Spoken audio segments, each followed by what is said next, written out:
Bagsak sa kamay ng mga otoridad ang isang lalaki sa Panabo City matapos ang isang search warrant operation na nagresulta sa pagkakasamsam ng inihinalang shabu na tinatayang nagkakahalaga ng 30,000 piso.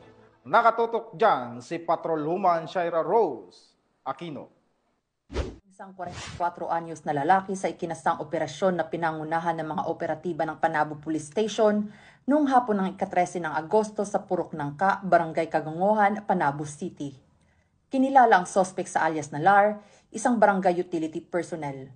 Sa bisa ng search warrant, hinalughog ng mga otoridad ang tirahan ng suspect na nagresulta sa pagkakakumpiska ng humigit kumulang 4.5 grams ng hinihinalang shabu na may standard drug price na 30,600 pesos at iba pang drug paraphernalia.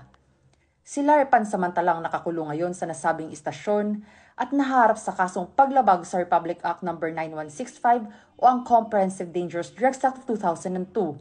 Sa pamamagitan ng koordinadong operasyon at mahigpit na pagpapatupad ng batas, ipinapakita ng kapulisan ang kanilang pangakong panatilihing ligtas at mapayapa ang bawat barangay.